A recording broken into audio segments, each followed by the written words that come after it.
Hello, আসসালামু আলাইকুম। কেমন আছেন সবাই? আজকে আমি রান্না করব মিষ্টি কুমড়া দিয়ে ডিম দিয়ে। আর তার জন্য এখানে আমি ১ ফালি পরিমাণ মিষ্টি কুমড়া নিয়ে নিয়েছি। নিয়ে গিয়ে এটাকে খুব ভালো করে কেটে ছিলে তারপরে পিস, পিস করে নিবো। আর মিষ্টি কুমড়া দিয়ে ডিম দিয়ে আসলে অনেক ভালো লাগে। আপনারা আমার রেসিপি দেখে রান্না করে খেয়ে দেখবেন। যদি ভালো লাগে অবশ্যই আমাকে জানাবেন। এই তো দেখছেন মিষ্টি কুমড়াগুলোকে ভালো করে কেটে নিচ্ছি ছোট, ছোট টুকরো করে। আর মিষ্টি কুমড়া এমনিতেই একটু শক্ত হয়। চাকু দিয়ে কাটতে গেলেও বেশ কষ্ট হয়। তারপরেও আমি চাকু ছাড়া কাটতে পারি না। এজন্য চাকু দিয়ে কেটে নিচ্ছি। এই তো দেখছেন মিষ্টি কুমড়াগুলোকে ছোট, ছোট পিস করে নিচ্ছি। একদম বেশি ছোট করবেন না, তাহলে মিষ্টি কুমড়া সিদ্ধ হয়ে গলে যাবে।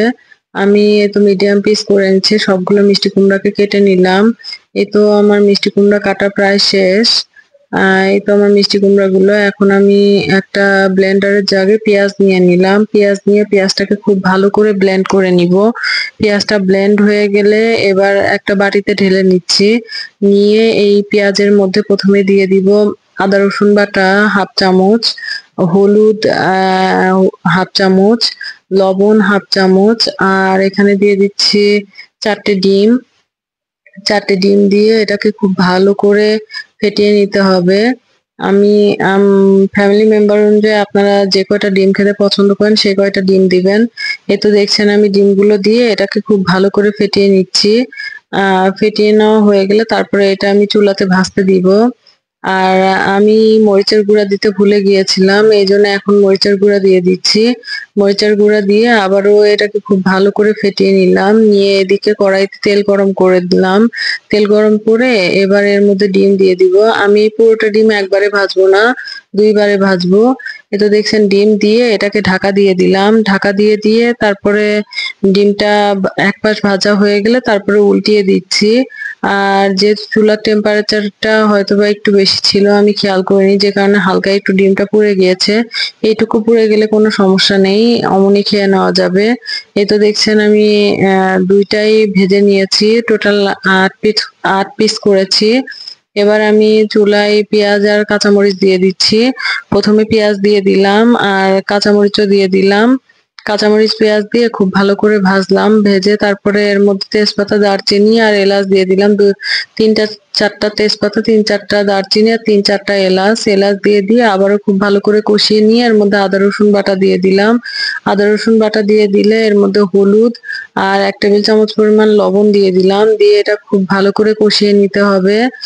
আর মশলাটা কষানো যত ভালো হবে তরকারিটা খেতে তত ভালো লাগবে। আর এই তো দেখছেন এর মধ্যে একটুখানি পানি দিয়ে দিচ্ছি। এই 1/2 কাপের মতো পানি দিয়ে এই মশলাটা কষিয়ে নিতে হবে। আর এই তো দেখছেন মশলাটাকে কষানো প্রায় শেষ। এবার আমি এই মশলাটার মধ্যেই মিষ্টি কুমড়া দিয়ে দিব। এই তো দেখছেন মিষ্টি কুমড়াগুলাকে সবগুলো এর মধ্যে দিয়ে দিলাম। দিয়ে দিয়ে খুব ভালো করে নাড়াচাড়া করে তারপরে প্রায় 10-15 মিনিট ধরে এরকম ভাবে মিষ্টি কুমড়াগুলাকে একটু ভেজে নিয়ে তারপরে এর মধ্যে পানি দিয়ে দিতে হবে। এর মধ্যে আমি প্রায় 2 কাপ পরিমাণ পানি দিয়ে দিলাম। পানি দিয়ে দিলাম সিদ্ধ হওয়ার জন্য। আর এই তো দেখছেন পানি দিয়ে একটুখানি নেড়ে দিয়ে আমি ঢাকা দিয়ে দিলাম। ঢাকা দিয়ে দেওয়া হয়ে গেলে তারপরে এটা 15-20 মিনিট পর ঢাকাটা তুলে মিষ্টি কুমড়াটা প্রায় হাফ সিদ্ধ হয়ে গিয়েছে।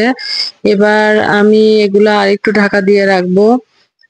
আরো 10-15 মিনিট পর ঢাকনাটা তুলে এই তো আমার মিষ্টি কুমড়া পুরাটাই সিদ্ধ হয়ে গিয়েছে। এবার এই মিষ্টি কুমড়াতে ডিম ছেড়ে দিব। ডিমগুলো যেহেতু আমি আগেই ভেজে রেখেছিলাম, এই ডিমগুলো এবার মিষ্টি কুমড়ার মধ্যে এক এক করে দিয়ে দিব।